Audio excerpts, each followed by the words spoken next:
Queridos, estamos começando mais um podcast Pode Chegar. O podcast Pode Chegar hoje está mega, ultra, super, W, power, misericórdia, que hoje eu tô chique pra caramba, hein? Ó o fundinho. Que coisa legal, ó que coisa bacana. Tive que anotar porque o homem é brabo pra caramba hoje. Estamos aqui com o meu amigo pastor Silvinho Santos. Pastor, diretor musical da ADVEC de Niterói, pregador, mentor, compositor, também CEO da SAS Produções. Hoje a gente tem papo pra caramba, música gostosa.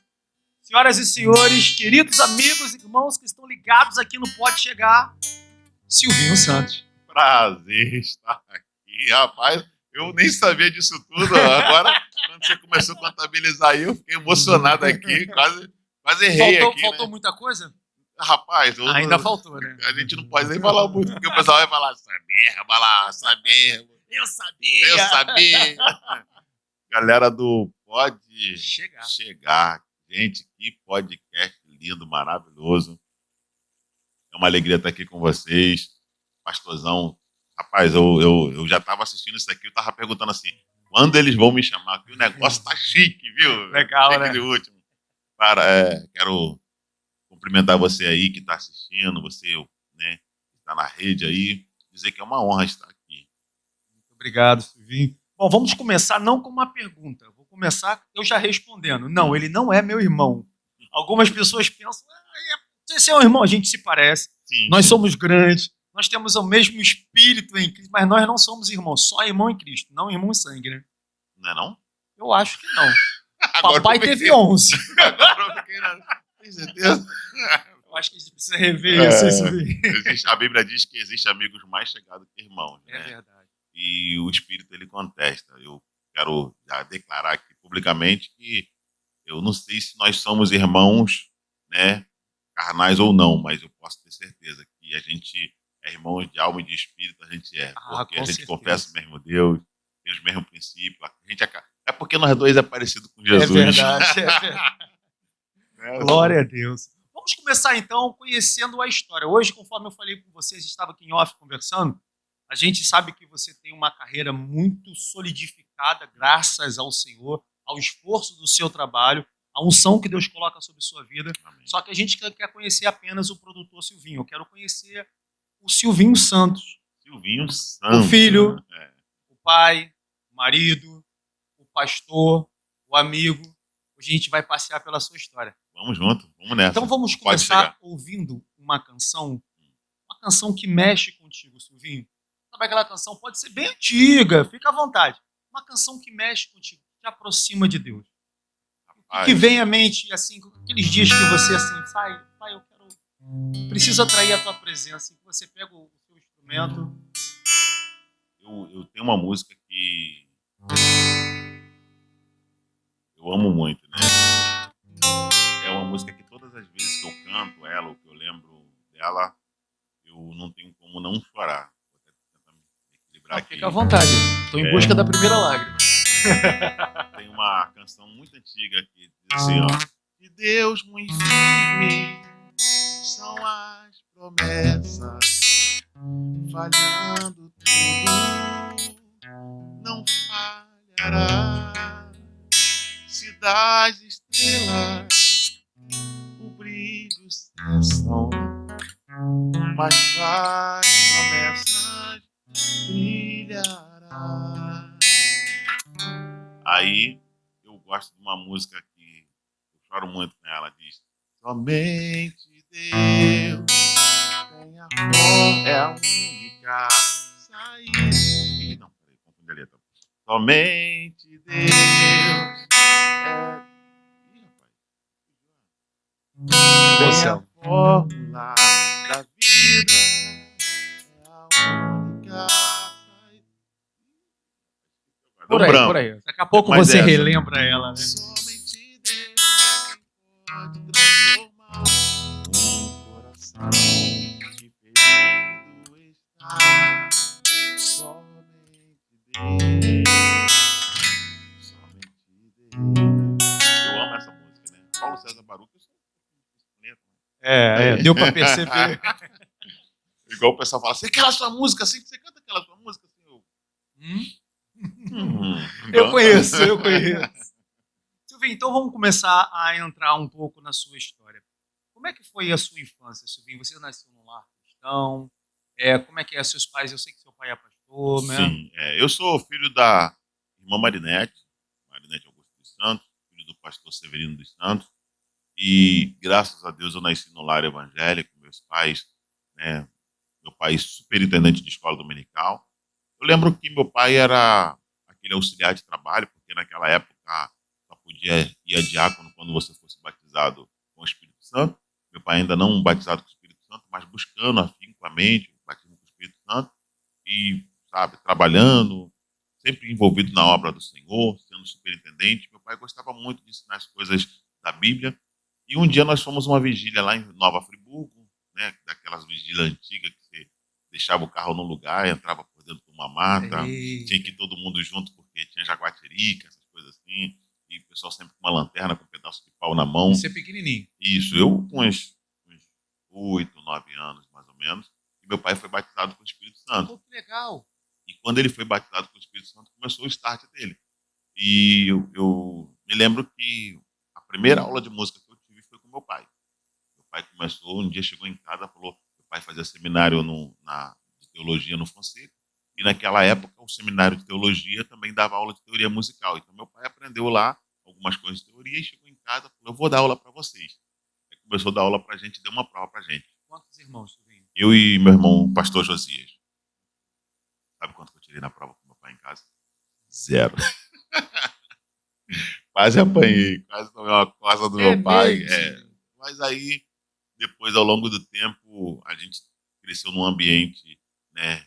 E a gente era sempre envolvido com música, com canções.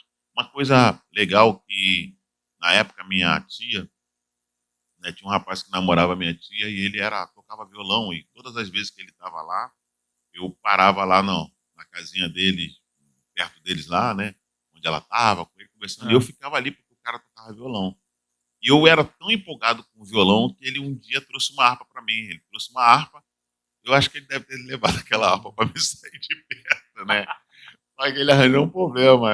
Toda vez que ele chegava lá, eu fazia questão de ficar perto dele tocando aquela harpa. Depois ganhei um cavaquinho, a mesma coisa, eu ficava com um cavaquinho. Então, assim, isso aí, Olha, eu vou falar pra 1900 você. eu criancinha ainda. Experiência própria. Ficar perto de quem está aprendendo a cavaquinho, terrível. Então, eu O ficava meu ali. irmão, quando aprendia, ele só sabia 2 notas. O tal do rengo-tengo e o da jacutinga. Rengo-tengo, rengo-tengo. Ele, vou mudar, irmão, vou mudar. Ele, jacutinga, jacutinga. Eu falei, meu Deus, aquilo agudo no teu ouvido. Ficar perto de quem está aprendendo é E terrível. eu ficava ali. Se eu não me engano, eu acho que o nome dele era até Cláudio, né? E ele que foi a primeira pessoa que falou assim, esse menino vai ser um músico, porque ele gosta. Então, já despertou uma primeira curiosidade. Então, você me fala que com a primeira experiência que você teve com seu pai em relação a uma prova, você tirou 0. Isso. E aí você insistiu na música. Por quê? Para agradar o seu pai ou aquilo mesmo tirando 0 despertou em você Então, o desejo? Eu contei os fatos em tempo trocado, né? O primeiro fato foi esse fato aí. A primeira foi a experiência do... Aí, o que acontece? Na igreja, o primeiro instrumento que eu comecei a tocar era bateria e violão. Eu lembro que eu descobri, estava com violão em casa, eu descobri o Lá menor, né? Aí eu fui para a igreja, olhando assim, sabe? Eu fiquei com aquilo na cabeça, Lá menor, Lá menor, Lá menor. E aí, na minha cabeça, né, como criança, assim, eu descobri que eu poderia tocar uma música com um Lá menor. Era só eu subir o Lá menor. E eu lembro desse dia, assim, né, eu subindo para a igreja no carro do meu tio Clemente, a gente estava indo para a Rua 30, Assembleia de Deus da Rua 30, e eu fiquei empolgado com aquelas 2 notas. Eu falei, gente, dá para me tocar uma nota. Aquelas notas não saíam da minha cabeça. E foi a primeira música que eu toquei, na verdade, e que eu assimilei, né? Na verdade, a música é uma assimilação. Né? Aí, dentro disso, lá dentro de casa, a gente tinha violão, né? Na igreja a gente tinha bateria. Eu costumo dizer que a igreja é um dos maiores centros sociais de desenvolvimento, né, de pessoas. E dentro da igreja eu tinha acesso à bateria. Na minha igreja, na verdade, não tinha bateria na época. Era prato, bumbo e tarol. Eu, de vez em quando, tocava prato. Nesse dia até lembrei com um amigo nosso, Nilson Hudson, aquele abraço. A gente tocava tarol, tocava bumbo e tal. E só que eu comecei aonde? No prato, né? Aí depois eles arranjaram um jeito de botar o prato no coisa, aí ele tocava, um tocava a caixa e o prato, o outro tocava o bumbo.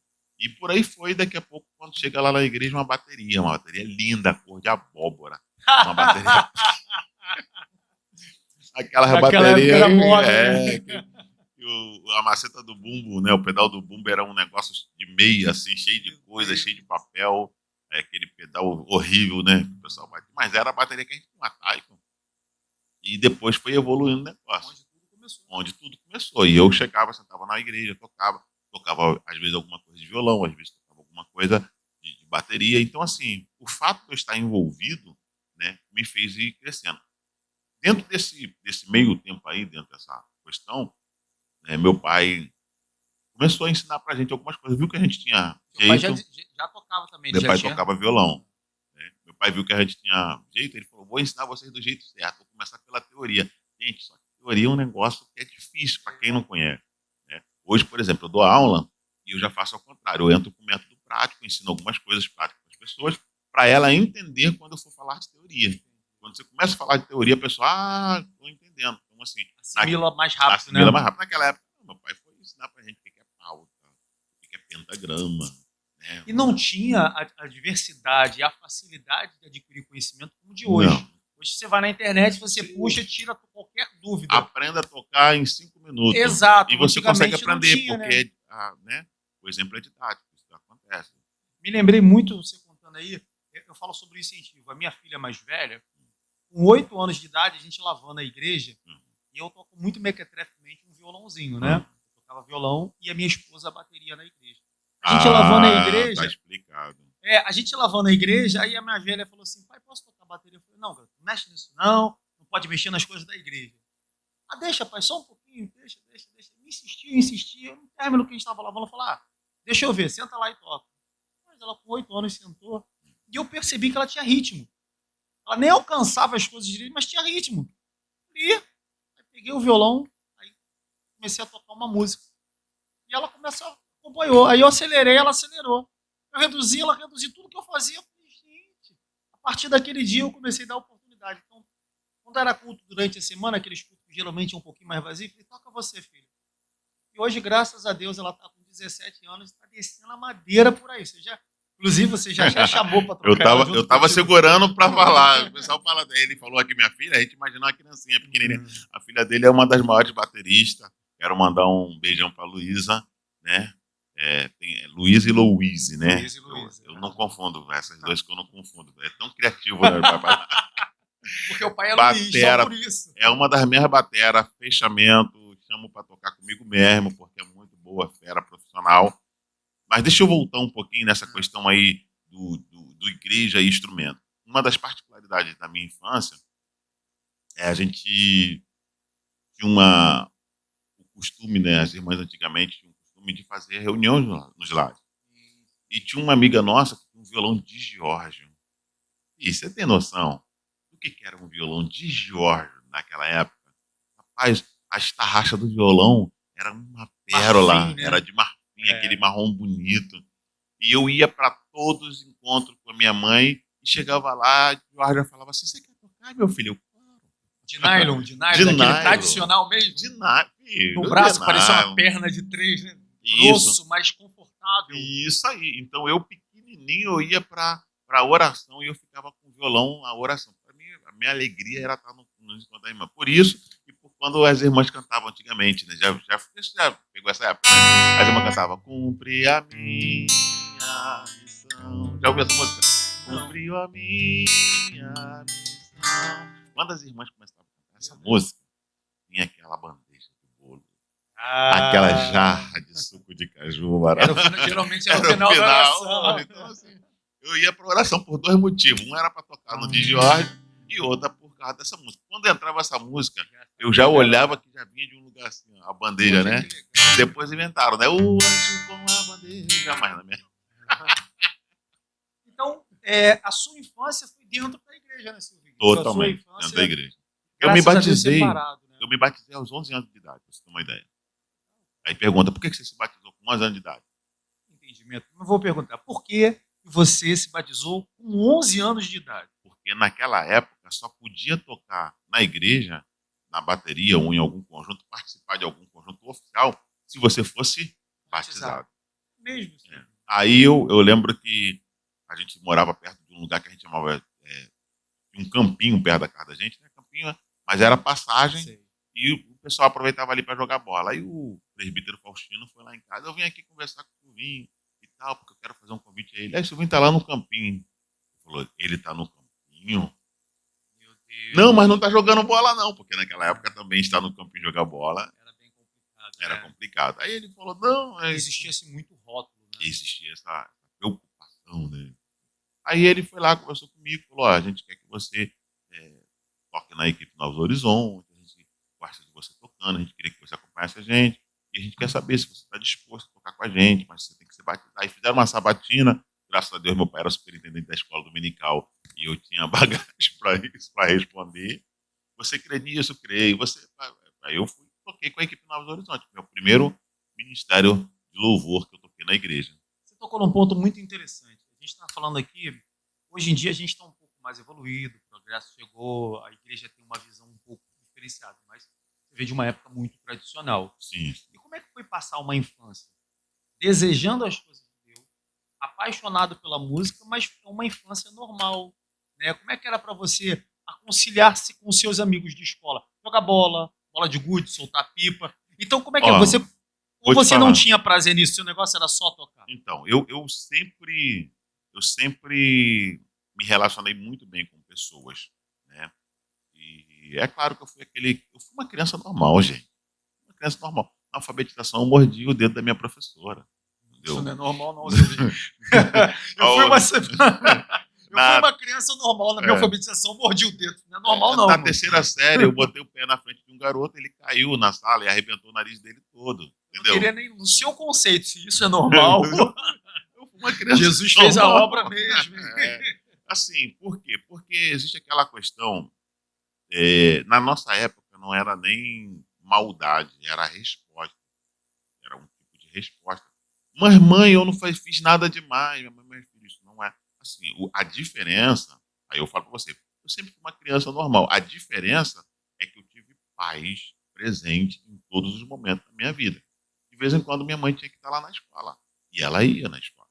Né? Teve inclusive, nesse dia que o menino caiu, ela estava em casa, o Espírito Santo de Deus falou assim, vai para a escola. E quando ela chegou no portão da escola, tinha a mãe lá do menino querendo me bater, mas foi por uma situação de inocência. Não fiz por maldade. Assim, eu vou arrebentar a cara desse garoto. É um mecanismo de defesa, né? Foi uma brincadeira de mau gosto, sem querer. Eu botei o pé e assim, o menino estava vindo correndo, e eu falei, aquela brincadeira, né, que a gente tinha. Sem a noção da proporção que aquilo poderia chegar. Que aquilo ali poderia chegar. E minha mãe estava em casa, o Espírito Santo de Deus falou com ela, vai para a escola que vamos dar uma quadra.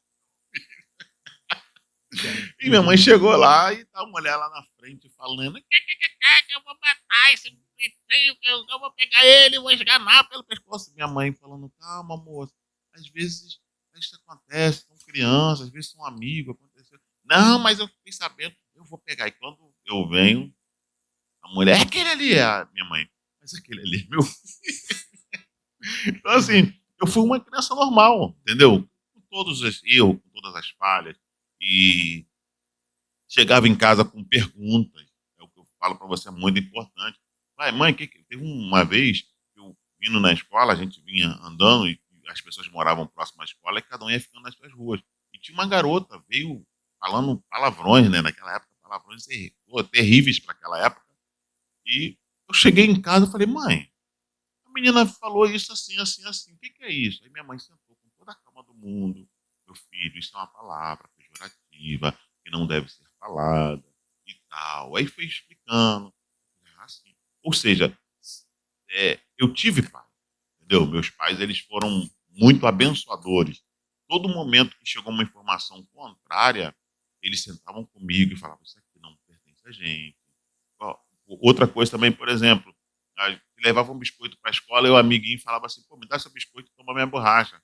Teve um dia que aconteceu isso. Eu cheguei em casa com uma borracha todo feliz, aquelas borrachas, né, colorida, né? Vermelha e azul. Não, a outra, aquela que tinha uma capinha verde. Sim, rapaz, né? Era chique. Muito chique, com cheirinho de tutti-frutti, isso aí. Quando eu cheguei em casa, a minha mãe perguntou, falou, de quem é isso aqui? Ah, isso aqui é meu, mas peraí, eu não comprei para você. Mas é meu. Mas como é que você conseguiu isso? Eu dei meu biscoito pro meu amigo e ele me deu a borracha dele. Aí ela virou para mim e falou assim, agora você vai ficar sem um biscoito e vai ficar sem a borracha, porque não fui eu que comprei, volta lá e devolve. Isso para mim foi inserindo caráter, né? Cada vez que foi passando, foi crescendo, a gente teve caráter inserido. Então, na verdade, o que acontece? Eu era uma potência. Eu não sabia, mas musicalmente falando, eu era uma potência. Deus iria me usar muito nessa área, mas eu precisava de cuidadores, de pessoas que estavam ali Ou me seja, protegendo. Deus já estava formando o seu caráter Isso aí, mediante as pessoas que Deus colocou para cuidar de você. isso aí. Seus pais. Eu, com 11 anos de idade, pra ter uma ideia, eu comecei a estudar clarinete na igreja. Depois que eu fiz a prova com meu pai, né? Aí o professor Fabrício começou a dar aula de música lá na 30 e começou uma banda lá na Rua 30. E eu fiquei muito empolgado. Rua 30 aqui no Jardim Catarina, Isso, um no bairro Jardim Catarina, da isso cidade aí. de São Gonçalo. Aí eu fiquei muito empolgado e fui estudar também com meus amigos. Aí, quando eu comecei a estudar, os meus amigos, nenhum foi bom, assim, nenhum se deram bem na aula de música, e eles iam porque todo mundo andava junto, a gente ia para as A coisas turminha, junto, né? turma junto. Então, assim, com o professor Fabrício eu já comecei a desenvolver, já comecei a entender algumas coisas, solfejar, né? Ele solfejava, só que depois o professor Fabrício ele não tinha uma audição muito apurada, e ele não ouvia bem, mas ele solfejava, ensinava pra gente solfejo. E eu saía da minha escola, ia para casa da irmã Benilda, só para poder estudar clarinete. Então eu estudei clarinete a partir dos 11 anos. Quando eu cheguei nos 12, 13 anos, comecei a estudar violão clássico e depois eu comecei a estudar eu também trompete, essas coisas. Então, assim, dentro da igreja, dentro do âmbito da igreja, eu tive acesso a muitos instrumentos. Quando eu fiz 14 para 15, 16 anos, eu fui dar aula de violão numa escola lá em Santa Luzia e lá tinha um piano.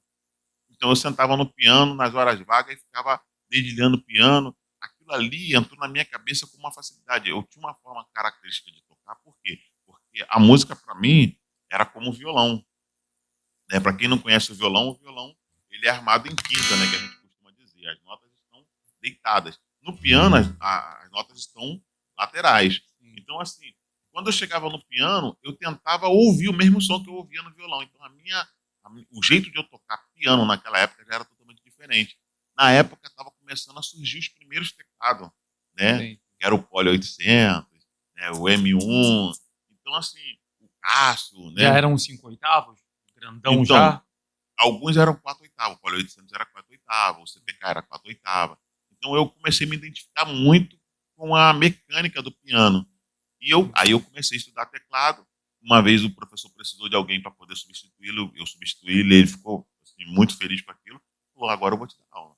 Vou fazer uma perguntinha. Existiu algum momento na sua vida onde você entendeu, mediante a essa gama de informações que você tinha na sua mente do que era música, quando você entendeu que você deveria sair desse campo, ou quando você entendeu, deixa eu ver se eu consigo me expressar, quando você começou a entender que a música, Deus colocou a música na sua vida como um ministério e não como algo normal que todo mundo, eu vou ser músico, não. Quando você entendeu que a música ela passou a ser um ministério para você, quando você começou a entender que você poderia expressar o amor de Deus através da música, não era só tocar. Então, vamos lá. A música é um negócio tão incutido dentro de mim que tinha coisas que aconteciam automaticamente. Por exemplo, vou te dar um exemplo do que aconteceu. Eu tinha uns 10 anos de idade. O conjunto, se eu não me engano, dos adolescentes, ia cantar uma música. Aí os músicos estavam tocando, eu ainda não tocava na igreja, mas eu já tocava, né? Estava sempre perto ali. Os músicos foram tocar música e começaram a tocar música errada. Eu falei, não é essa nota não. Não, 10 é essa anos. nota. Eu conheço a música até hoje, né? A música é Breve eu verei, maravilhas foi separação de Deus, já não existe mais. A música é em tom menor. Aí eu cheguei pra ele e falei, não, essa música tá tocando errado. Eles estão tocando essa música errada. Eles estão tocando essa música errada. Quieto, moleque. Ele não sei o quê. Então, assim, já estava dentro de mim. Já estava entranhado. Era mais forte que você. Era mais forte. Na verdade, eu não tinha noção do que eu carregava, entendeu? Eu simplesmente, eu gostava, eu me expressava, passava muito tempo naquilo. Eu comecei a estudar com o professor Tadeu, com uns 13 para 14 anos, violão clássico, e aquilo ali para mim era um universo. Teve um dia que eu cheguei lá, o professor, eu escrevi uma partitura. Falei, aqui, professor, eu fiz essa música aqui. Eu escrevi uma música totalmente garranchada, e ele, quando pegou a partitura na mão, eu escrevi uma peça, né? Porque, na verdade, a gente começava a estudar violão clássico, a gente pegava várias peças, e em cima de um exercício que a gente fazia, que é do Tárrega, eu escrevi. Aí, quando eu cheguei lá, botei a partitura para ele, ele olhou para a partitura, olhou para mim e falou assim, cara, você que fez isso? Eu falei, foi. Ele toca aí para mim ver. Aí eu toquei para ele ver. E quando ele olhou, ele falou, caramba, é isso aqui mesmo. Aí ele olhava para a partitura. Então, assim, eu não tinha noção do que eu estava fazendo. Escreveu uma partitura sem ter tido aula de partitura? Eu já tinha aula de partitura por conta do clarinete, por conta do professor Fabrício, na igreja. Eu já tinha noção de escrita. Mas eu, por exemplo, eu não fui estudar violão clássico do zero, entendeu? Eu fui estudar violão clássico, mas eu já tocava clarinete, já soprava um trompete, já sabia ler, já tinha noção de leitura. Tudo isso muito jovem, né? Isso eu estou falando antes de chegar nos 15 anos de idade. E aí, como é que você passou pela mesma, uma criança normal e provavelmente um adolescente normal, passou pelas mesmas provações que os adolescentes? Não adolescente de hoje, eu já não naquela época. Ou você era completamente imbuído nas coisas da música? Então, adolescente eu já não fui muito normal, não. Aconteceu algo na minha vida que foi algo profético e eu não tinha noção disso. Mas eu lembro disso muito bem. Aos 14 anos de idade, meu pai chega para mim e fala assim, meu filho, vem cá, vou conversar com você. E eu, né, aquele menino magrinho, aquela calça curta, aqueles canicinhos. Meu filho, deixa eu falar um negócio para você. Eu quero te abençoar. Eu quero dizer para você que a partir de hoje você tem a minha autorização para você ir tocar onde você for. Lembre-se que você vai a muitos lugares. Então eu já estou dando previamente a minha autorização. Você está autorizado e liberado para você. Legal. E assim, ele falou isso para mim profeticamente. Libertou, na verdade, né? Então, não, ele te deu uma palavra que libertou você. Caramba, eu posso voar. Posso voar, isso aí. Então, para você ter uma ideia, eu com 17 anos, pulei um pouquinho à frente, aí 16 anos para 17 anos, eu já estava tocando profissionalmente. Eu estava viajando, entendeu? Eu com 14, 15, 16 anos mais ou menos, eu já estava entrando no estúdio S8. Eu fui gravar a primeira com o pessoal da banda Som e Paz, se eu não me engano, o Sérgio, aquela turma. Eu fui gravar no estúdio S8, a gente gravava de madrugada naquela época, e acabou a gravação, era quase 3, 4 horas da manhã, a gente veio de Marambaia, o estúdio lá em Marambaia, a gente veio de Marambaia até o Jardim Catarina andando na madrugada. É chão. Aí são papos de pelo menos uns 10 quilômetros. Isso aí. A gente vinha, porque não tinha mais ônibus, né? 3, 4 horas da manhã, até esperar o primeiro ônibus vir. Então a gente, naquela época... Numa felicidade só, né? Empolgado por ter entrado no estúdio. Foi um negócio mágico, sabe? Você assistiu, naquela época tinha um programinha chamado Masterback Pro, né? Você fazia as coisas no teclado MIDI, gravava a bateria e ele só corrigia, só transferia as questões de MIDI. Depois um pouco, eu comecei a dar aula, né, numa escola no Alcântara, que é do Natinho, e dei aula ali um tempo. Tudo muito, muito novo, muito precoce. Tudo muito precoce, tudo muito precoce. Inclusive, você acredita verdadeiramente que tudo que aconteceu contigo de uma ordem precoce não fez você virar um adulto rápido, mas não pulou uma etapa na sua vida? Você sente falta de alguma etapa na sua vida, nesse período? Você, de repente, se viu adulto, de repente você se viu responsável, viajando, mas eu, sabe, em algum momento da sua vida você sentiu isso ou foi muito normal, muito natural? Então, o que acontece? Eu pela idade que eu tenho, pelos quilômetros que eu rodei, já gerou ele várias vezes, voltou. Então, assim, eu particularmente, assim, como eu falei para você, né, eu tive uma infância super normal. A minha adolescência foi extremamente dedicada ao que hoje rege a minha vida. Então, eu não digo para você que eu fiquei preocupado em brincar. Eu não deixei de brincar, não deixei de ser um adolescente normal. Mas eu não tinha tempo para ir para um campinho ficar jogando bola. Eu saía e voltava para casa, os meus amigos estavam sentados na calçada. Hoje eu chego lá onde eu morava nessa época, eles ainda estão sentados na calçada. Então, assim, Pararam no tempo. Né? pararam no tempo. Eu não vejo como se eu estivesse avançado. Eu vejo como se nós temos uma geração totalmente atrasada. Você aproveitou as oportunidades que a vida lhe deu e Isso mergulhou. É. Por exemplo, eu tenho um filho hoje de 14 anos e você fala com ele de linguagem Python, fala com ele de programação, fala com ele algumas linguagens que ele entende. Ele está perdendo a adolescência dele? Não. Entendeu? Joga Ele bola, tá se preparando. gosta de assistir filme de vez em quando, chega em casa e fala assim, "Pai, vamos maratonar Velozes e Furiosos, vamos embora." Mas o que rege a vida dele é a sede de crescer, de aprender. Eu acho que naquela época, eu não anulei nada, sabe? Eu poderia, às vezes, igual o pessoal fala, né? Eu poderia perder tempo namorando, como essa gurizada toda hoje faz. Ah, vou namorar. Eu não tinha tempo para namorar naquela época. Então, assim, Nesse excesso de responsabilidade que você acabou adquirindo hum, em relação às músicas e tal, e quando o Silvinho conseguia ir em casa ser Silvinho, assim, seu pai é uma pessoa muito séria, uma pessoa muito hum, dedicada à obra, sua mãe e tal, mas o dia que o Silvinho precisava de um colinho, o dia que o Silvinho precisava de ir na padaria com o pai comprar um pão, como é que era sim. essa tal? Você tem isso? Como Então, é que tu tem isso na memória? Ou a tua memória com seus pais era sempre assim, focada na igreja? Não que eu estou tirando, eu acho que isso é aham, fantástico. Mas só para que as pessoas entendam, porque. Por que eu estou te insistindo nisso, Silvinho? Só para você entender. Que a gente entenda que a gente ama Deus, ama a igreja, ama a obra, mas a gente tem uma vida igual a sua. A gente usufrui, a gente curte nosso pai, nossa mãe. meu pai, eu sempre fui muito parceiro do meu pai. Sempre fui muito parceiro do meu pai. E minha mãe, não precisa falar, né? Eu sempre fui o xodozinho da mamãe. Até hoje, tá? É. Chega lá agora, tem a mesa. O cafezinho dela é bom, o Isso cafezinho dela é aí. bom. Então, assim, a gente sempre teve muita proximidade. Eu sempre tive muita proximidade com meus pais. E meu pai sempre me orientou muito.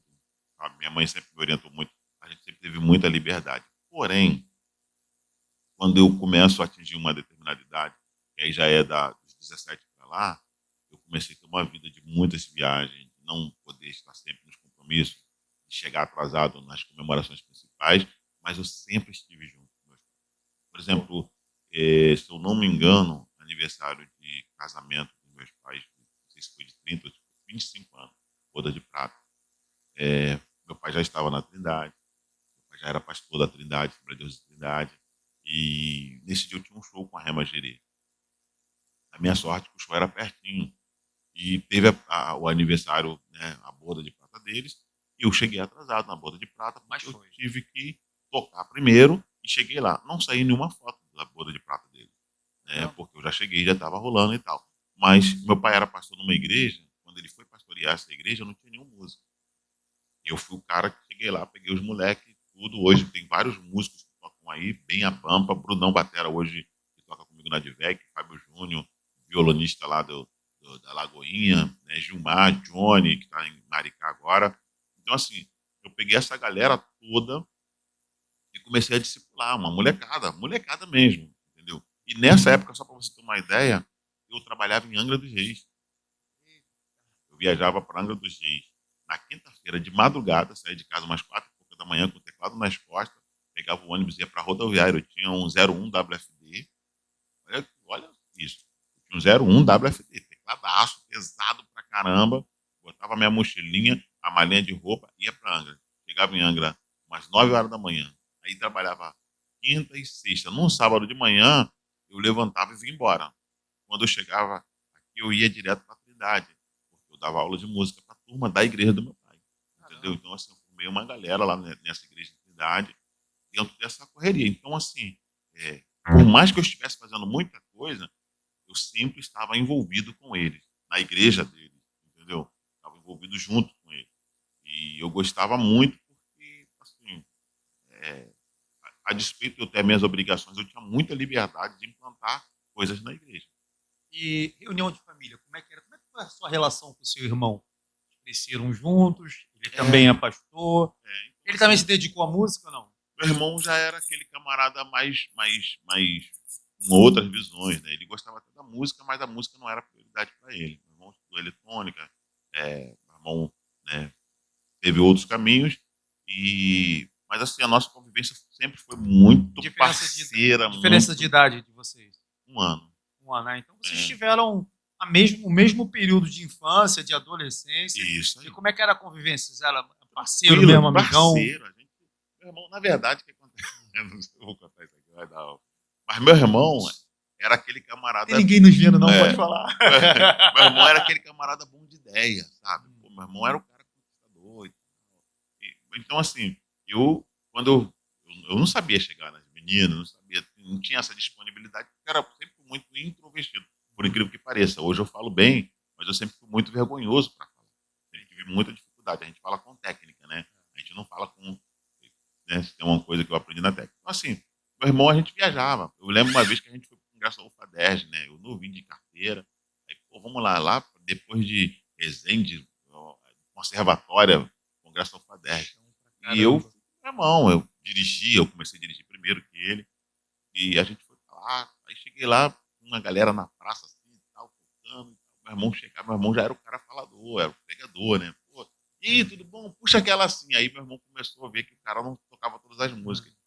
Meu irmão foi e começou a puxar umas músicas que o cara não ia conseguir tocar. Pra poder. Pra você entrar no Pra mim circuito, entrar né? no circuito. Colocar no negócio Aí chegou uma hora que ele, pô, não sabe tocar isso não? Aí pegou o violão, toma aqui, Silvinho, vem cá. E meu irmão sabe tocar. Eu tentei na roda. já pra te ajudar, me Imagina. perdoa, patroa, pra te ajudar com as menininhas que gostam de um músico. Imagina você chegar num congresso da UFADERJ, que era aquela coisa que aconteceu numa cidadezinha pequena, aquele monte de gente, jovem e tal. Aí, de repente, a gente chega e não conhece ninguém. A gente para no meio de uma roda e meu irmão usa esse artifício e puxa a música. E eu vou lá e toco. Então, assim, a gente sempre teve muito isso, entendeu? Era o tic-teco. Meu irmão, ele, né, até hoje, né? Às vezes a gente não se fala todo dia, mas a gente tem uma ligação muito forte. Até na questão de igreja, a gente, por meu pai ser pastor, por eu ser pastor, pelo meu irmão ser pastor, a gente tem os nossos momentos até hoje de sentar e trocar uma ideia, nós três. Pô, vamos trocar essa ideia aqui. Eu não concordo. Eu não me lembro, assim, a gente já teve desavença e tal, mas eu não me lembro dessas palhaçadas que ninguém fica aí, tô de mal com meu irmão, tô sem falar com meu irmão, vou dar um tapa na cara do meu irmão. Eu não me lembro de nada disso, sabe? A gente sempre foi muito parceiro, sempre aceitei as correções dele, as correções que ele me fez. Hoje também, né, a gente troca muita ideia dentro do âmbito espiritual, né? Hoje a conversa é mais séria, é âmbito, né, às vezes, né, de responsabilidade que a gente tem. Mas isso já pastor vem. é responsável por outras vidas, né? Então Mas muda isso, completamente a o gente já conceito. conversou isso sobre bola de gude, sobre música, sabe? Sobre namorada. A gente já conversou sobre isso, sobre oportunidade, sobre viagem. Então, assim, às vezes a gente dormia no mesmo quarto, né? Durante muito tempo. A gente ia até altas horas de madrugada conversando. E ele ficava revoltado porque eu dormia, né? Eu ficava revoltado que você dormia. Eu tô falando contigo, cara, tu dormiu? Eu falei, pô, cara, tava tão bom o assunto que eu dormi. Então, assim, a convivência com ele foi muito boa. Legal, Silvinho, vamos passar um pouquinho mais essa fase. Então, vou mexer na sua cabeça agora. Você lembra, você também é compositor. Qual foi a sua primeira composição? Rapaz, eu sei que tu não vai lembrar a letra toda, eu sei. Você... Assembleia de Deus, da Rua Xingu. A gente tinha um congresso de mocidade, né, para fazer. Vamos fazer um congresso e tal. Aí tinha o tema naquela época, né? O tema era Lançamos as Nossas Sementes. Aí pediram, né? Pô, vamos fazer uma música e tal. Em alguns aspectos. Não faça muito, não. Não dá ruim. Aí a música era. Eu fiz a música pro congresso da mocidade. Lançamos a nossa semente no mundo. Para colher. Vamos e ponhamos a mão na arado para as almas não perecer. Lançamos a nossa semente no mundo, em toda terra para colher. Vamos e ponhamos a mão na arado para as almas não perecer. Para as almas não perecer. Para as almas não perecer. Primeira composição assim de, né? E, na verdade, minha vida sobre composição começou compondo pro meio. Igual, por exemplo, arranjo. Eu comecei fazendo arranjo pro meio. Eu fazia arranjo por conta da festividade das irmãs, fazer arranjo por conta do conjunto das crianças. E naquela época, na minha época, né? Não muito tão distante, Senão vai pensar que a gente é velho. a gente não tinha a internet. É, A gente não tinha o YouTube, né? Não tinha internet, nem a discada ainda não tinha, não tinha não acontecido. estava disponível ainda. Não estava disponível. Então, como é que a gente aprendia as músicas? A gente pegava Revistinha? Não, a gente pegava aqueles rádios, né? Quadradinho, e você, a fita cassete, aí você deixava ali pausado. Quando começava a tocar música, você ia lá e pum, gravava. Aí vinha um abençoado, soltava uma vinheta no meio. Isso aí! É isso aí. Mas a partir dali, a gente conhecia a música para poder fazer algum arranjo, fazer alguma coisa. Então era essa a nossa forma de absorver. Com base nisso, você desenvolvia em cima daquilo que você estava ouvindo. Então, assim, quando eu ia escrever o arranjo para aquela música, por exemplo, muitas das vezes eu não ouvia o começo da música na íntegra. Entendi. Muitas das vezes, no meio quebrava alguma coisa. Então a gente ouvia o que precisava da música e escrevia o arranjo. Ó, eu tenho uma música, eu fiz um arranjo na época, né, para metal, né, conjunto Despertar, esse Brother canta. Sabe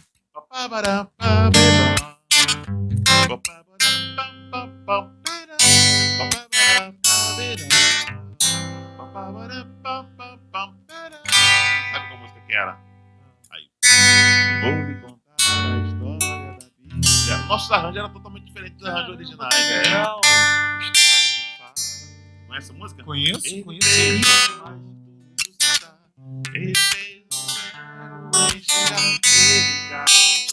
Entendeu? Então, assim, a gente, tanto a nível de composição quanto a nível de arranjo, a gente fazia em torno da igreja. Eu falei isso justamente porque minhas maiores composições, elas foram geradas para conjuntos.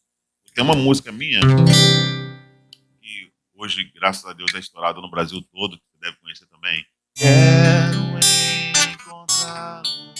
Conhece? Já ouvi, eu não conheço a letra toda, não. 25 anos ao vivo. Quando eu chegar ao céu, oh, bom Deus, quero Sabia que essa música era sua, não, Silvio? Quero encontrar. Aí o que acontece? Essa música eu fiz para o conjunto adolescente. Eu saí de casa, eu lembro que eu vim do Rio correndo, passei em casa, tomei um banho. E eu conversando, a gente conversava com meu pai, agitando, né? Falando coisa. Aí eu sei que a conversa nesse dia com meu pai era sobre algumas coisas que a gente estava muito chateado, que estavam acontecendo com algumas lideranças, né? E eu falava, poxa, pai, isso aí Jesus tem que voltar logo, está na hora de Jesus voltar. Eu saí falando isso com meu pai. Eu entrei dentro do carro, vou pensar dos adolescentes. Quando eu entro no carro, a música veio. Aí chegou num ensaio dos adolescentes, conjunto Oásis do Amor, aquela galera, eles já me conheciam, eles já iam para o ensaio com papel e caneta, e eu falava assim, ó, veio uma agora assim, nesse conjunto surgiu várias músicas, pra ter uma ideia. Sei. Aí eu escrevi na hora, fui cantando para eles foram escrevendo, e a gente começou o primeiro ensaio. Aí nós cantamos essa música num congresso, que foi um congresso de adolescente, e para mim foi muito difícil, por conta de algumas situações que aconteceram, né? E uma pessoa estava dentro desse Situação congresso. pessoal ou na igreja?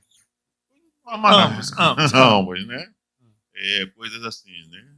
Coisas que minha cabeça era muito na frente e a gente não tinha um pastor que sentava com a gente e trocava uma ideia. Antigamente as pessoas eram mal interpretadas. Isso Quem aí. pensasse um pouco ali era mal interpretado. Infelizmente, A igreja era muito moldada, né? eu costumo dizer que a igreja era muito centralizada em pastores, né? Quando deveria ser em Cristo. Então, quando alguém se destacava ou fazia alguma coisa assim, as pessoas Isso não tinham mudou argumento. muito, não, tá? Não mudou, isso. Mas Só mudou, só para não né? perder a história. Hoje a gente está aqui para contar a história. É verdade. Né? Aí, essa música foi no Congresso Adolescente. Pra você ter uma ideia, né, nesse Congresso Adolescente, essa música era a música. No primeiro dia, o pastor falou, não deixou a gente cantar essa música. No segundo dia, ele também não deixou. No terceiro dia, uma pessoa dentro desse evento, e a gente cantou essa música, né? E eu, assim, nem regi a música.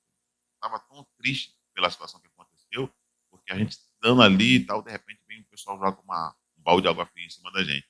Aí uma pessoa que estava ali ouviu essa música, ela disse, gente, que música é essa?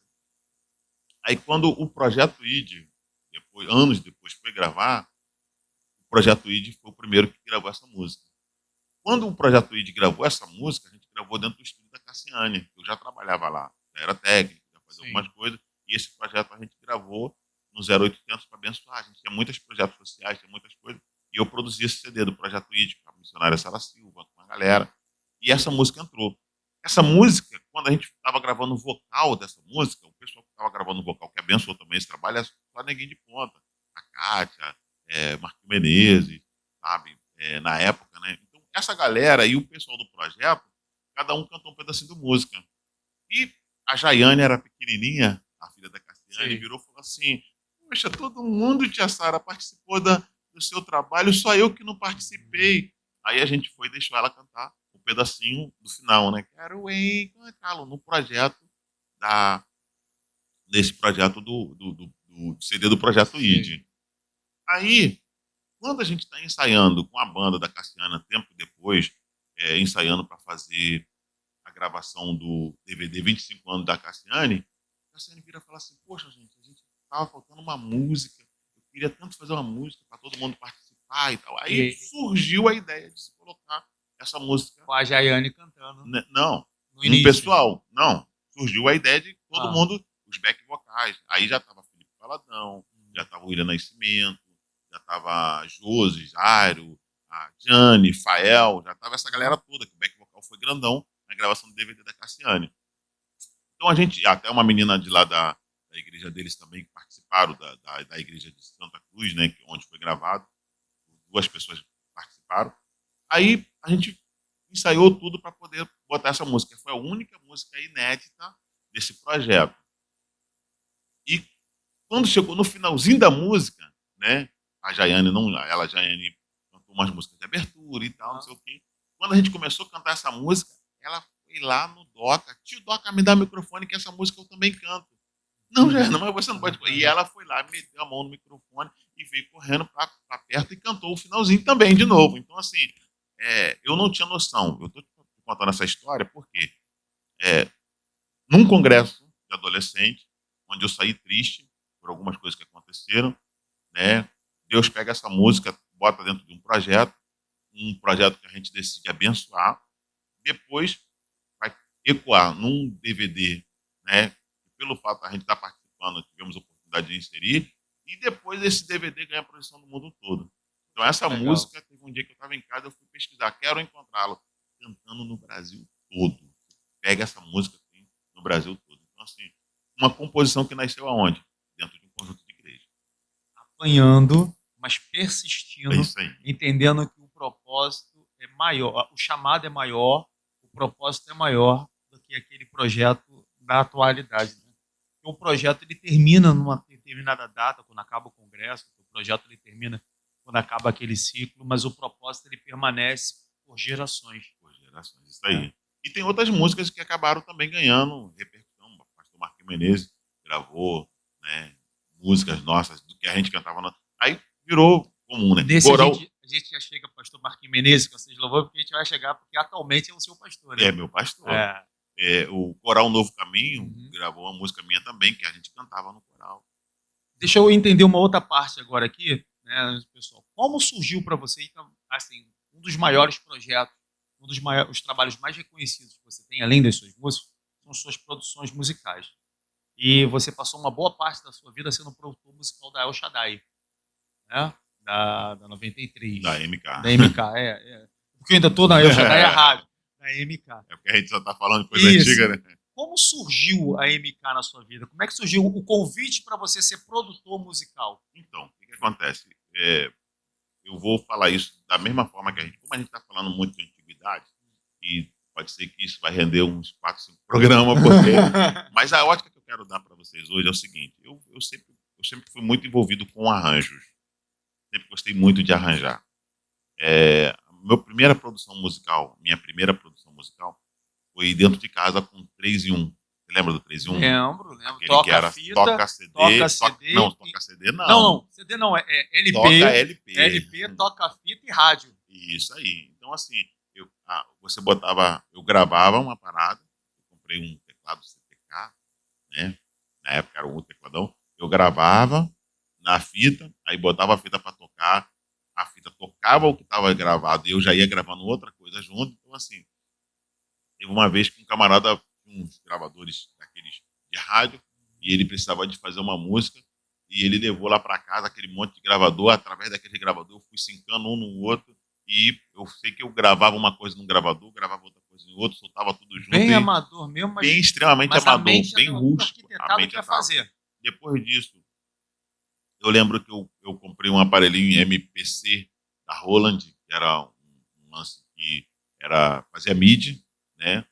Depois eu comprei um 01 WFD. Quando eu comprei o 01 Impressionante que WFD... quando fala em instrumento, tua memória não falha em nenhum Não, momento. Tu falha. sabe a marca, o modelo de cada um. Impressionante isso, viu? Eu comprei um 01 WFD. Naquela época, eu tô falando de uma época antes do computador, antes de chegar a era do computador. Só tinha computador quem era rico, né? O computador era coisa de estúdio e era caro a pampa, né?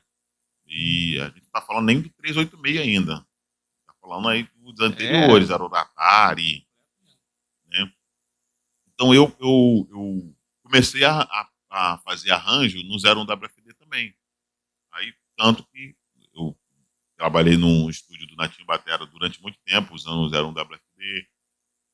Trabalhei no estúdio do Dário, pastor Dário Fagundes, lá em Angra dos Reis, estúdio Queiroz. Depois eu passei a ser sócio do Arilson, como, né, pastor Dário, né, abriu, e depois eu entrei na sociedade, mas começou nessa época. Eu ia para Angra dos Reis, como eu falei para você, de ônibus, para poder fazer arranjo. Eu lembro que eles estavam atrasados com um monte de coisa lá, eu comecei a socorrer eles, fazendo coisa, e acabei me enturmando com eles. Eu fazia tudo, programava a bateria, programava os baixos, fazia tudo no teclado, né? Então, assim, eu comecei a produzir muito cedo. Chegou um momento que eu montei um home studio em casa e eu já tocava com algumas pessoas. Dentro dessa montagem de home studio e já tocando para muita gente, por que eu tocava para as pessoas? Porque eu tinha equipamento bom, né? Além da musicalidade, tinha isso naquela época. E você tinha que ter um instrumento bom. Quando você tinha um instrumento bom, eu fui convidado para tocar. Eu estava gravando um pessoal no estúdio no Shopping de Ferro, né? E eu conheci o pastor Marquinhos Menezes. O pastor Marquinhos Menezes veio produzir uma turma e era uma banda. E chegou lá, a banda não tocava. Ele pedia banda para fazer um negócio, ele não conseguia. Aí, automaticamente, ele teve que fazer o quê? Ele teve que trazer uma galera para poder fazer algumas coisas. Por exemplo, o Marcelo gravou batera, eu gravei piano, gravei algumas coisas, e eu fui socorrendo ele em alguns âmbitos. A gente ficou amigo através desse trabalho. Depois desse trabalho, ele me convidou para me tocar na Rema Gerê. Eu saía daqui, ia lá para Santa Cruz da Serra, viajei muito com a Rema Gerê, e um dia eu estou em casa, de repente ele liga e fala assim, tio, anota aí. Aí me deu uma série de músicas, e a música tal, com Cristo é Vencer, tal. Eu falei, para que é isso aqui? Ele falou, porque amanhã a gente vai viajar, e o tecladista não vai poder ir amanhã, e você vai tocar com Cassiane. Legal. Aí eu passei a madrugada toda Foi, no sim, banheiro. sua primeira grande oportunidade de aparecer no âmbito nacional, porque Cassiane era uma das maiores referências na do verdade, gospel eu já estava em algumas coisas. Rema Gerê, por exemplo, era bem conhecido. O Suete Damasceno, Jossana Glessa, já tocava com Jossana Glessa. Mas a Cassiane, assim, foi o que... Era artista que estava no auge na ocasião. Isso aí. Aí eu viajei, entrei e fiquei muito tempo. Então, só lembra pra gente a canção da Cassiane que eles pediram para que você tirasse, que era o auge daquela ocasião, só para as pessoas situar a época. Não diga que a vida acabou, só lembre que você é vencedor. Você não foi ungido pra perder. O pessoal podia ajudar a gente, né? Vamos lá, produção.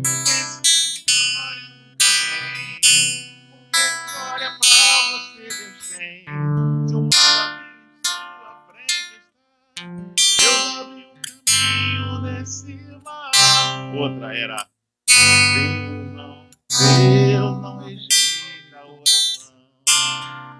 Oração é alimento. Essa também. Tinha uma música difícil demais.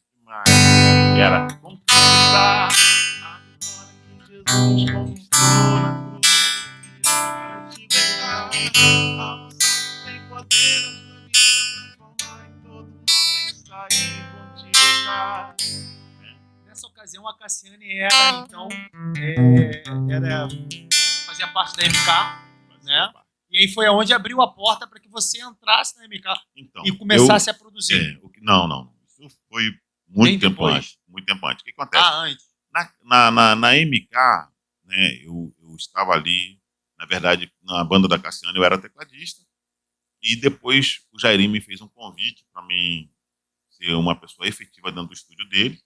Ele estava para inaugurar um estúdio top, eu ia para lá para aprender a mexer em Pro Tools, essas coisas assim. Aprendi com o Gerê Fontes, Paulo Fontes, muita coisa, muitos macetes que eu aprendi foi com ele. E eu trabalhei com a Cassiane durante 15 anos. Caramba, Silvinho. Então, Bastante assim, tempo. eu era o Silvinho da Cassiane.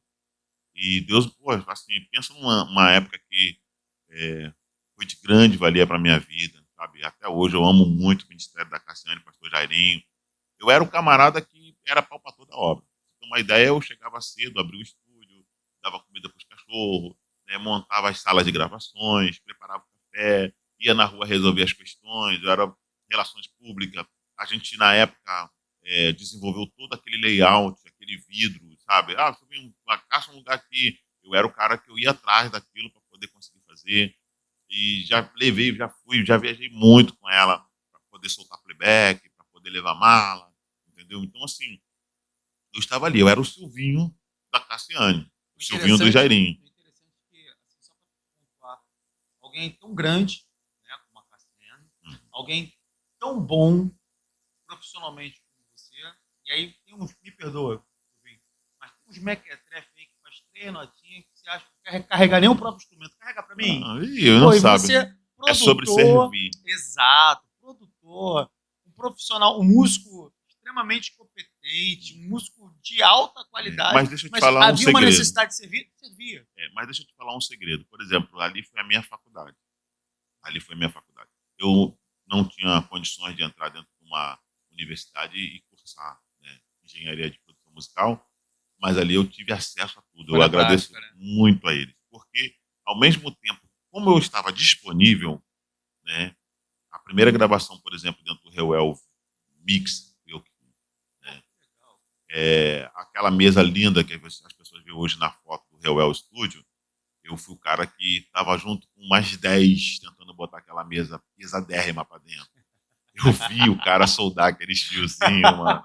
Entendeu? Eu tava ali, eu não tava ganhando para soldar o fio, não. Eu tava ali para poder ajudar a ficar do lado. Então, ganhando experiência, né? Essa semana eu falei com um amigo meu, Alexandre, cara, o cara que era o Ricardo da Music Mal na época, né? Da MM, da Music Mal. Esses caras, né, Marcão, esses caras, eles só trabalhavam em projetos monstruosos.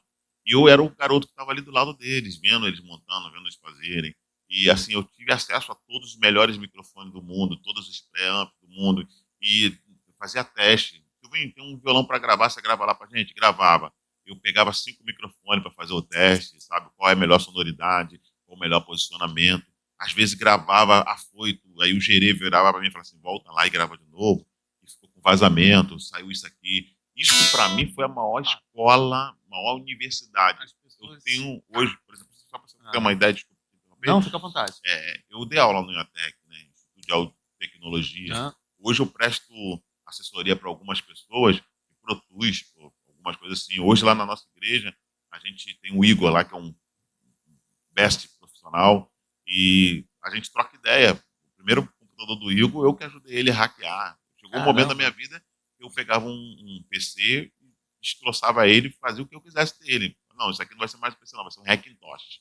Entendeu? Então, assim, a gente aprendeu muito ali. Eu aprendi muito ali. Eu gostaria até de agradecer ao Silvinho, porque quando a gente chegou aqui, né, muito sem tanto entendimento assim, a gente estava aqui montando o nosso equipamento e tal. Pô, vamos ligar o violão para o Silvinho tocar. O Silvinho falar para a gente assim, vocês precisam de uma assessoria aí? Peraí. Do nada ele puxou da maleta dele esse cabo para cá, esse cabo para lá. E aí o som de hoje, né, essa qualidade que a gente está aí, principalmente no violão, foi o Silvinho que chegou assim, sem falar, não, vou dar uma assessoria para vocês. Ó, tá vendo aqui? Ó, vocês ligam aqui. Eu falei até com o pessoal da produção, filma isso. E depois, quando ele sair, tem que saber como é que monta esse negócio. Então, é algo que surge de forma espontânea, né, Silvinho? É algo que é natural o seu. Aí tem o homem Silvinho e tem o servo Silvinho, que não tem como separar, Não, uma coisa não tem. sobrepõe a outra. Na verdade, tudo que eu adquiri, tanto na música, foi sempre servindo. Sempre servindo. Desde novinho, por isso que eu falei para você, que eu ia para a oração com a minha mãe para poder servir. Eu estava ali, eu era o único violonista que tinha, eu tocava. A irmã não dominava muito bem as notas, eu tocava, estava servindo. Eu não sabia, mas estava servindo. Bom, Entendeu? vamos passar para a fase agora onde a gente vai conhecer algumas das produções que o Silvinho fez, né? Daqui a pouquinho a gente vai falar de família, tá bom, Silvinho? Mas antes... Se eu fosse você, eu deixava isso para outro programa, porque É vai. mesmo?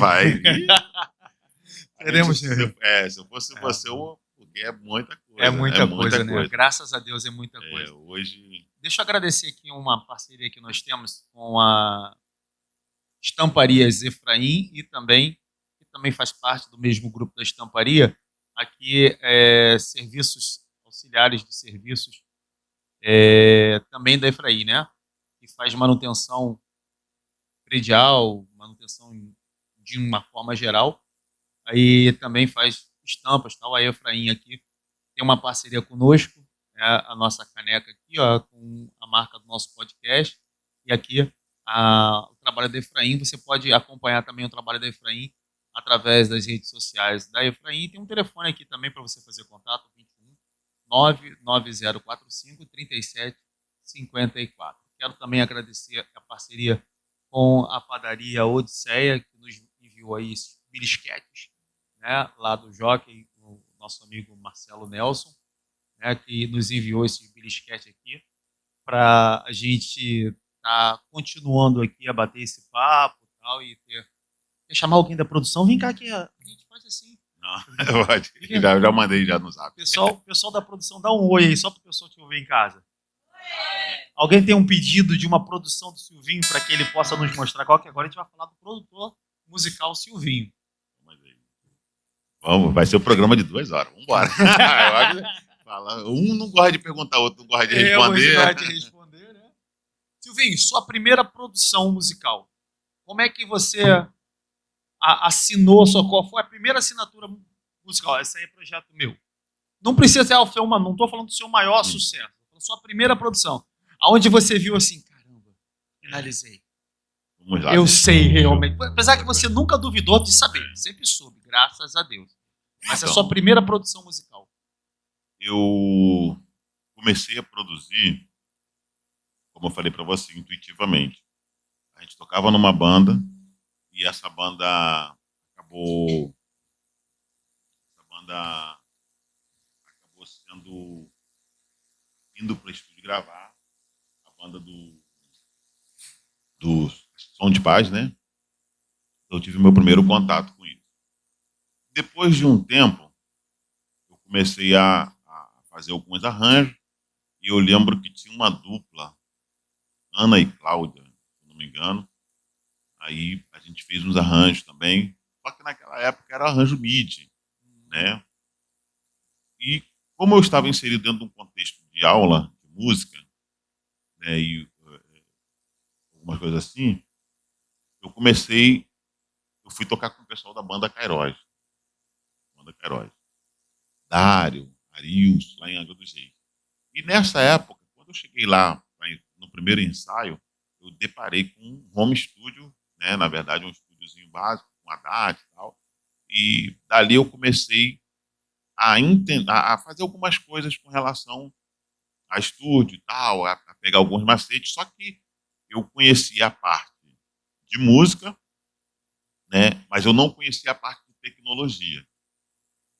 Quando eu comecei a me esmerar mais na questão de tecnologia, e lá eu aprendi muita coisa, Master Track Pro, DataSync naquela época, que era, né, tinha de melhor. Época, então, em Angra dos Reis, eu comecei a assinar produções juntamente com o Arilson. Fiz muita coisa lá. E algumas coisas também particular. Fiz o CD da Larissa, fiz o CD da Elisete e tal. Aí quando o Natinho ele abre um estúdio aqui no Shopping de Ferro, eu passei a ser o cara do estúdio. Né? Era eu e Jeremias Nazário. E a gente gravou alguns CDs, gravou um CD de uma dupla de Paracambi, Elane e Elisete. Aí foi várias experiências acontecendo. Então, assim, produção musical, né, tem vários nichos. Eu admiro muito um produtor que é minha referência, por incrível que pareça, é brasileiro, Rogério Vieira. As falas do Rogério Vieira influenciaram muito minha vida. O Rogerinho é um grande produtor, para mim é o melhor introducioneiro que existe no mundo. Todas as introduções do Rogerinho ganham o mundo. Pensa num cara bom de introdução, é o Rogerinho. Né? As músicas da Estela, você ouve a introdução, você sabe qual música que é. Eu aprendi isso com ele. Ele tem uma assinatura, né? Ele é muito bom nisso. Então, assim, naquela época, eu me espelhava nele. Admirava, inclusive, quando eu entrei para Cassiane, ele era o cara que gravava os pianos e eu era o garoto que estava começando e eu tive a oportunidade de ver ele gravando várias coisas. CD de Elane de Jesus, sabe, de Lauriette. E ele, sabe, era muito, muito cabeça do Rogerinho, anos luz à frente. E aquilo ali me inspirou muito. E eu, na verdade, eu fiquei à sombra de muitas pessoas durante bastante tempo, mas isso me deu estabilidade, me deu crescimento. Quando eu comecei a produzir, eu não posso dizer para você assim precisamente a minha primeira produção, mas eu já fazia algumas coisas paralelas. Por exemplo, eu trabalhei com o Jairinho e ele pedia para mim, falava, ó, escreve esse arranjo aqui, e eu escrevi muita coisa, muitos arranjos aí, né? Eu escrevia, e é claro que, na verdade, pela conferência dele, que ele também escreve muito bem. Jairinho realmente tem um diferencial. Tem um diferencial, e ele era chato com escrita, a Encore, eu dominava o Encore, e assim, era tudo no Encore, bonitinho, tudo escrito, e aquilo ali, para mim, me aperfeiçoou muito. Então, quando eu comecei a produzir, eu já tinha um know-how. Imagina, pô, já tinha participado mais de não sei quantas mil gravações, entendeu? Eu já tinha participado de gravações tremendas. E eu produzi Suétes do Damasceno, por exemplo. Eu fiz um CD do Suétes do Damasceno que o cara estourou de venda. Né? Ele gravou Mananciais de Água, João Viu, entendeu? Muito tempo atrás. Então, assim. Tudo isso é produção sua? Tudo, muitas coisas de produção. Assim, as produções top, aí que eu acho que a gente tem que saber quando é um divisor de água, começou a acontecer quando eu comecei a produzir, por exemplo, Jossana Gleice. Eu fiz um CD da Jossana Gleice top, muito lindo, Conquista. Só parafraseando com que as pessoas possam estão nos acompanhando, para que todos entendam. É como se houvesse um técnico do futebol e o auxiliar. Isso aí. Por exemplo, um grande exemplo que nós temos no esporte é Tele Santana. Mega, gigantesco. Mas atrás do Tele Santana tinha um camarada aprendendo o tempo todo. Teve uma hora que o Tele parou e entrou um camarada chamado Muricy. Caramba, Muricy isso tudo. Não, ele sempre foi. Mas ele estava ali atrás de alguém muito grande. Olhando, é a mesma coisa, Silvinho. Estava ali o tempo todo, do lado de alguém muito grande, aprendendo, colhendo informações, adquirindo a sua experiência, aprendendo até o momento. Agora é a sua vez, filho. Agora está na hora de você crescer. E aí, caramba, quem é Silvio Santos? Ele é aquele que estava... Gente, eu não sabia que ele... É mais ou menos isso, né? Isso aí. Aí, depois que a gente consegue entender porque assim, qual é o grande problema dos produtores hoje?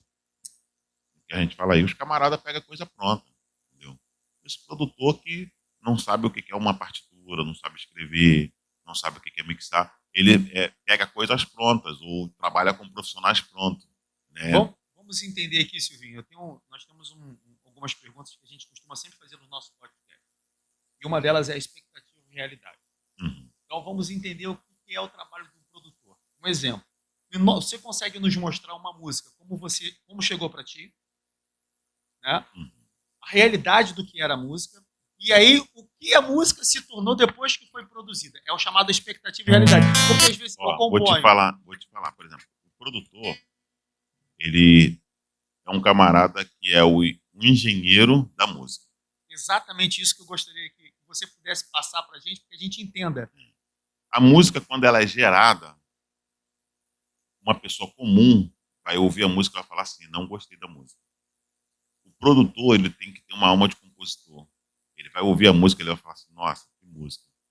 Mas tá sem nada. É igual o bebezinho quando nasce, né? A mãe fala assim, nossa, que menino lindo, vai ficar um menino lindo. Mas essa criança horrível, feia, toda cheia de... Mas a mãe já tem a visão do que vai ser lá na frente. Tem uma linha muito tênue entre não tem nada ou também colocar o essencial ou também exagerar demais e colocar muita coisa. Tem uma Então, linha muito tênue. Aí eu pego aquela música zerada. Sim. Por exemplo, vou te dar um exemplo aqui. Eu peguei uma música. Bom dia, paz. Né? Preciso falar sério pro Senhor aqui. Essa música era uma música de um bispo da Universal e eu fui produzindo no CD da Jossana. Quando eu vi a música, o pessoal, nossa, que música triste, chata. Eu falei, cara, essa música dá um pagode. Que isso, Silvinho? Essa música dá um pagode. Não, cara, essa música dá um pagode. Foi a música que estourou na época no Line, né, Gospel Line. Eu participei de vários programas de televisão. Então, assim, você pega a música, você tem que entender para onde aquela música vai e quem é a pessoa. Às vezes acontece Qual muito, público você quer qual atingir? público, né? Eu faço sempre na música, eu faço uma oficina, né? Um laboratório com o próprio cantor. Canta aí, canta de novo, canta mais uma vez, canta de novo, canta mais uma vez, canta aí. Aí eu deixo a pessoa cantando sozinha, saio, volto, canta mais uma vez. Por quê? Porque enquanto a pessoa está cantando, eu já entendi a música. Agora eu tenho que entender, fazer a ligação entre a música e a pessoa. Gerar uma Isso aí. uma Aí, afinidade. Né? isso aí. O que eu preciso entender? Eu preciso entender o corpo da música, começo, meio e fim. Aí eu entendi o corpo da música, começo, meio e fim. Aí eu preciso entender como eu vou chegar no coro da música, que é o meio, que é a parte forte, e como eu vou terminar. Isso tudo eu tenho que apontar na introdução. Entendeu? Então aí, eu tenho, aí já é uma coisa que você vai pelo estilo, pela localização, pelo que é a música, pelo quanto tem de música, pelo que. Ah, um pagode, então eu tenho que fazer uma introdução de pagode. É um forró, tenho que fazer uma introdução que me lembre um forró. Uma balada, balada é aquela introdução que sempre vai contar um pedacinho da história do coro. E eu já fiz produção que eu entendi que o arranjo não era meu. Ligar para amigos meus e falar, cara, eu tô com uma música aqui assim, isso aqui é a tua praia. Faz o arranjo, eu tô produzindo. E produzir é você escolher os melhores elementos, sabe? Legal. Produzir é você entender. Vai chegar naquele ponto que a gente estava conversando em off. Hum. É se despir de qualquer tipo de vaidade. Isso aí. O produtor ele não pode ser vaidoso. Não pode. O produtor ele tem que ter a visão do que funciona e com quem funciona, sabe? Assim, eu costumo sempre dizer que a produção ela começa, sabe aonde? Na seleção do repertório. Eu tenho que saber selecionar um repertório. Eu não sei selecionar um repertório, eu não sou um produtor. Eu tenho que saber escrever arranjo. Se eu não sei escrever arranjo, eu não sou um produtor. Mas eu tenho que saber escrever não só para mim dominar todos os arranjos escritos, mas para mim poder compartilhar e saber, né, o que eu quero de fato direito. Aí vai para a parte técnica. Não adianta você fazer um big arranjo, sabe, ter várias coisas e ser mal gravado, entendeu? Não adianta. Ah, pô, arranjo maravilhoso, mas a voz está distorcida. Tem coisas assim que acontecem. Então, assim, a produção musical é o cara que tá ali, fala, não, eu quero. É o cara que vai fazer o suco, não tem? Pega ali 200 gramas de morango. Aí ele fala assim, ah, é mole, vou botar 200 gramas de morango, 200 gramas de açúcar, 200 gramas de água, 200 gramas de... Vai ficar né? Vai ficar horrível. Entenda. Você pega uma música... Eu entendo da seguinte forma. O Ah. worship. O worship não é a música que é ruim. É o estilo da música. Porque eu já vi pessoas pegando músicas que são tocadas de forma worship e fazer um trabalho de que a música, gente, não é a mesma música. A gente lá na Divec Niterói mesmo, a gente pega qualquer música worship e a gente gosta. Desconstrói, né? Não é desconstrói, na verdade. A gente não Enriquece. fica preso àquela parede estilizada. Eu entendo que o worship tem uma coisa muito legal. Ela leva. Pô, tem uma música. Vou te dar um exemplo. Em breve Jesus do céu vai aparecer, e todo joelho dobrará, e toda língua confessará. Mas a igreja. Essa música é uma música pentecostal. Essa música não é uma música worship. Nossa. Vamos bater na gente. Automaticamente, o que acontece? Você pega uma música dessa, né? E coloca um estilo worship, porque todo mundo vai aceitar ela melhor se ela tiver tocada em worship. Entendeu? Mas ela tem elementos da música pentecostal. E quando você se dedica na sua igreja a fazer um arranjo, um negócio legal, você não pode se prender a essas quatro paredes do worship. Não, tem que ser assim, tem que ser esse timbre. A gente não pode imitar, entendeu? imitar e limitar o arranjo. Então, lá na nossa igreja, a gente pega uma música dessa. Eu gosto muito da Get Worship, depois vocês pesquisam lá. Pô, os caras pegam as músicas, né? Tem aquela música. Concordando ali. Lutamos com arma de guerra. O cara. Dá um pouquinho pra gente. É. Vamos dar um golinho desse aí. Produção, nos ajude cantando, por favor. Luiz chegou. Vem cá, Luiz, vem cá, Luiz.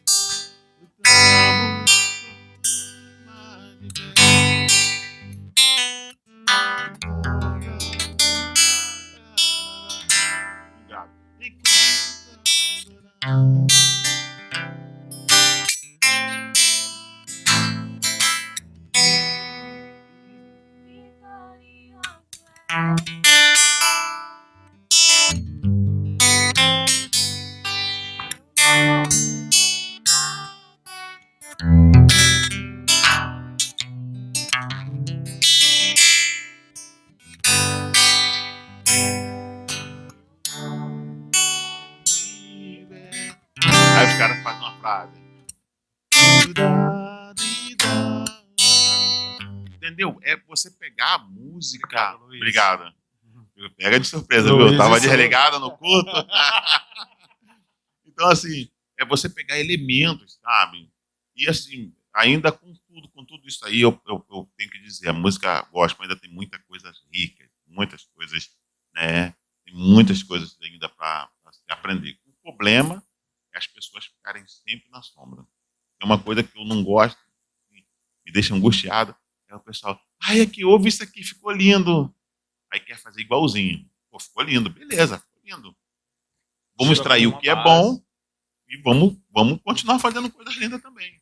Entendeu? Então tem muitos arranjos hoje que a gente toca lá na nossa igreja, né? A Advec Niterói tem lá no YouTube. Se você vê cada culto, né? Esses dias a gente começou o culto cantando a música antiga, Vem, Senhor, encher esse lugar. A gente conseguiu botar o tribal, que é uma coisa nova, né?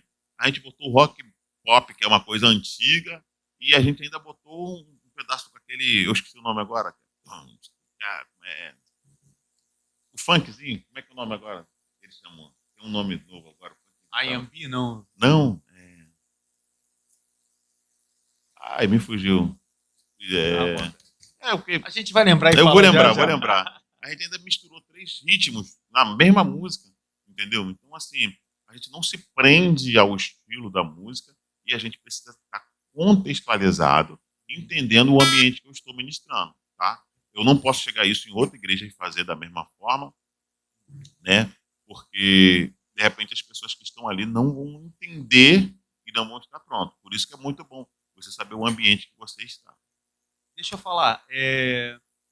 Como a gente tem muito assunto. Eu falei para você, te avisei. Eu gostaria que você só listassem pra gente. A gente ainda vai ouvir um pouquinho. Mas só listasse pra gente as pessoas que vocês já produziram. Aliás, eu quero te convidar a entrar nas redes sociais do Silvinho Santos. Passa pra gente aí sua rede social. Lá tem muita obra, muito trabalho que o Silvinho faz. Eu acompanho lá, é bem bacana. Só para que você tenha noção. Primeira coisa, deixa eu falar para vocês. Eu não sou... como é que se diz esse nome aí novo agora? Garoto propaganda, não. Na nossa época era garoto propaganda. Agora YouTuber, não é? Influencer. Influencer. Eu não sou influencer, né?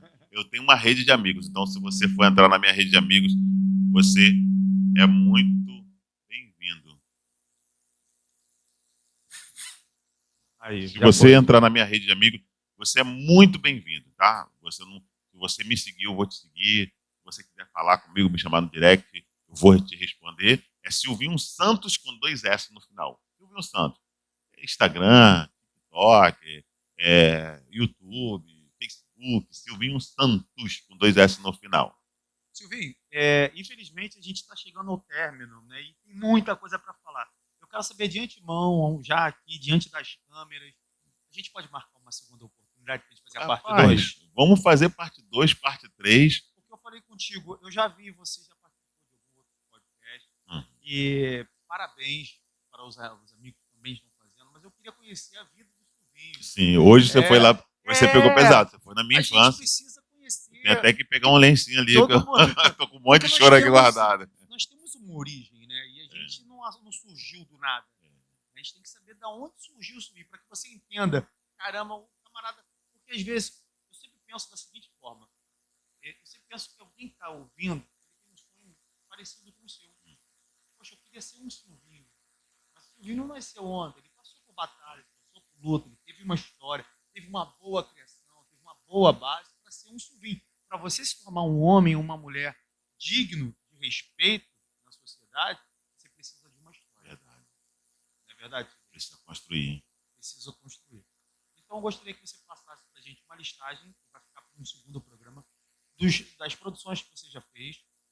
E logo depois disso nós já vamos finalizar, mas eu queria que você falasse um pouquinho sobre a sua família.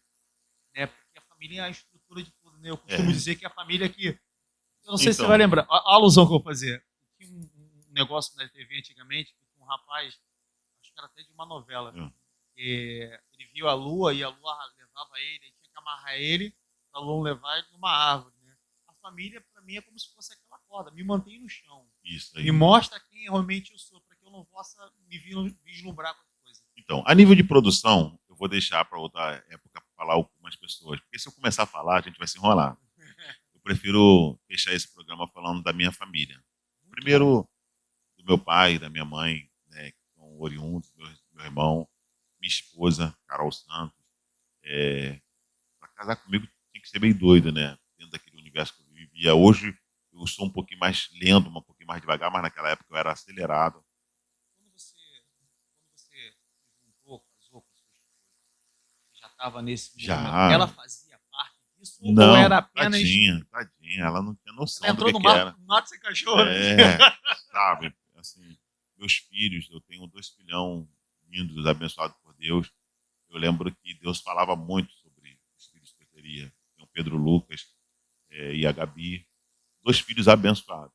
Pedro Lucas, um menino de Deus, a Gabi, uma menina de Deus, criado no temor do Senhor. Às vezes eu entro no quarto, estão lendo a Bíblia, sabe? Então, as palavras deles são muito fortes, tem ensinado muito a gente. E eu abri mão de muita coisa para estar mais próximo dele. E estou disposto a abrir de muito mais para estar com ele. A minha primeira igreja é a minha casa. Né?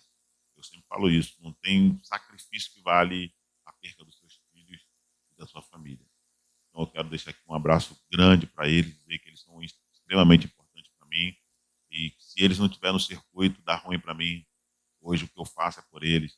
E Pastor Santos e missionária Marinete também são oriundos. A família que eu ganhei, Manuel, Sônia, meus sogros, né? Meu sogro e minha sogra, minhas cunhadas, sabe? Hoje eu vivo dentro de um contexto que eu sou muito família mesmo. Não sou muito de me expressar, não. Eu tenho primos meus, por exemplo, a Cátia, a Nádia, o primo Patrícia, que está lá em São Paulo, primos que eu amo, sim. Quando a gente se encontra, sabe, abraçando, chorando, conversando coisa. Renata, que está lá em Friburgo, assim, a gente não está todo dia junto, mas a gente sempre está na sinceridade, orando um pelos outros. Né? Família Santo, família Augusto, né? E assim, a família que eu ganhei, a família Rocha. E eu louvo a Deus muito. É a base de tudo, né? Se eu não tiver sentido para voltar, não tem sentido eu sair. Bom, o Silvio Santos, o Silvinho Santos, além de produtor musical, ele, além de estar aqui conosco e fazer o trabalho de produção musical, ele é o responsável, o diretor musical responsável pela ADVEC Niterói. ADVEC Niterói, pastoreado pelo pastor Marquinho Menezes. Né? Então, se você quiser, quais são os dias de culto? Domingo, 18h30. Segundo, o culto da palavra, que é espetacular, a partir das 8 horas. E quarta-feira, o culto da vitória. E quinta-feira tem um culto do meu irmão, o pastorzão Wallace, também, que está lá, culto de avivamento, culto forte. Né? Então, você pode aparecer lá, fica na praia de São Francisco, tá bom? ADVEC Niterói. O nosso amigo Silvio Santos vai estar sempre lá. Você pode falar com ele que ele não é metido. Dá um tchauzinho para ele, fala com ele. Quero ver. Se você chegar lá e falar comigo, você vai ganhar um brinde na cantina. Você vai comprar um lanche por apenas R$15. Um hambúrguer dos meus amigos ali. Eu quero mandar um abraço para eles também. O melhor hambúrguer do Brasil. Na ADVEC tem, tá? O melhor hambúrguer do Brasil. Na parte do estacionamento, que fica lá aquele trailer lá. Você chega lá, dá R$15 que ele vai te dar um hambúrguer top. E tem um cafezinho top também tem um lá. Cafezinho também. Às vezes, quando eu vou lá, eu tomo um cafezinho. Eu gosto muito. Então, Silvinho, você vai encontrar lá, nesses dias de culto, segundas, quartas, quintas e domingo. E o Silvinho também tem um trabalho que é uma produtora, que é a SS SAS Produções. Produções. Acesse também, a gente vai colocar o link aqui para que você acesse. Se você quer fazer uma produção musical, se você tem um sonho de gravar, se você, eu compus uma coisa meio boba aqui, vai levar lá, que o Silvinho vai te ouvir com cuidado, com carinho, vai fazer um arranjo para você. E eu sugiro também um dia a gente parar para falar de políticas públicas, né? Que hoje eu também, a gente trabalha dentro da Coordenadoria de Assuntos Religiosos do município de São Gonçalo e dentro da assistência social. Tem muitas coisas pertinentes.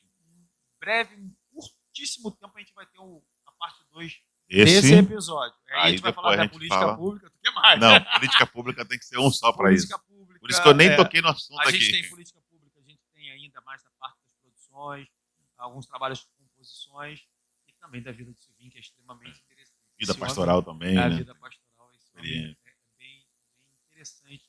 São pessoas como você, Silvinho, que vale a pena a gente, por exemplo, o dia de hoje já valeu. A gente adquire conhecimento, troca experiência, é algo que, sabe, flui de ordem natural. Isso aí. Não precisa contar a história, já está contada, né? Através daquilo que foi feito. Mas eu também agradeço muito. Estar aqui me enriquece muito, tá? Quem não conhece o Pastor Luiz também, o Pastor Luiz é, por isso que eu falei no começo, né? Um irmãozão que Deus me deu, e a gente tem muita similaridade. Tem muita coisa em comum, história em comum, passamos muitas coisas. Minha filha que fala, pai, ele parece meu tio, parece seu irmão. Isso aí. Silvinho Santos, considerações finais, manda seu recado. Gente, eu não vou me despedir, não. Eu vou falar até breve, porque esse programa é espetacular. Pode chegar, compartilha aí. Quero agradecer a você que esteve conosco, nos assistindo. Quero deixar um abraço aqui para essa equipe maravilhosa. Para minha diretora, você sabia que a diretora a chefona aqui, ela é minha filmmaker, né? Sem ela eu não faço nada, sem ela eu não sou ninguém. Essa baixinha gigantesca. Equipe fantástica, tá? Deus continue abençoando vocês, pastorzão. Que Deus continue te abençoando. Muito obrigado pelo carinho. Conte com a gente para o que for necessário e preciso. Estamos aí. Bom? Senhoras e senhores, Silvinho Santos, pode chegar.